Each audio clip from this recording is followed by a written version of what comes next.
This video will show you how to make a simple apple wine with basic ingredients and equipment. This is juice that was purchased at a grocery store. You want to use a juice that does not have any preservatives, as the preservatives will inhibit fermentation.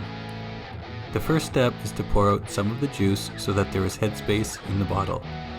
This is a 3.5 liter bottle of juice, which is a little less than 1 gallon. You can drink the juice you pour off, save it for back sweetening, or scale this recipe down and ferment the excess juice in your smaller bottle.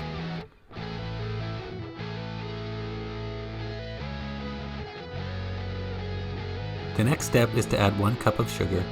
This batch of wine should finish fermenting in about 1 week, and it will have an alcohol by volume reading right around 10%.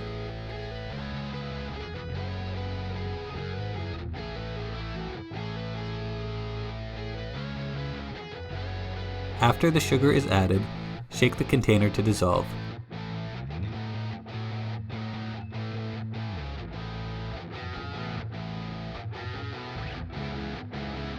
You are now ready to add yeast to the juice and sugar mixture. I just use a traditional bread yeast, but you could use a wine or champagne yeast to obtain a final product that has a higher alcohol content. I add 2 teaspoons of yeast straight into the juice and sugar mixture. You could activate the yeast in some warm water prior to mixing it in, and you could add yeast nutrient if you want to, but I don't bother with these steps for the sake of simplicity and still end up with a result that works for me. Place the cap on the bottle and leave it open about 1/4 of a turn. Several hours later, you will notice that the liquid has some bubbles or foam on the top and is much cloudier in appearance. Make sure that your cap is slightly open, or that you are routinely opening the cap to let gas escape. You can use a balloon type airlock if you want to, but I just leave the cap slightly open during the initial phase of fermentation. Fermentation will cease after about 1 week. The bubbles along the surface are no longer present, and only a very small amount of gas will be released when the cap is opened. Sediment will build up along the bottom of the container.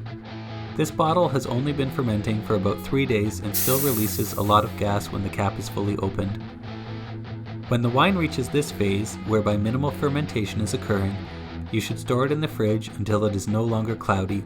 At that point, you can transfer it into a new container by carefully pouring the wine off of the yeast that has settled on the bottom, and then transfer it into glass or plastic bottles for long-term storage.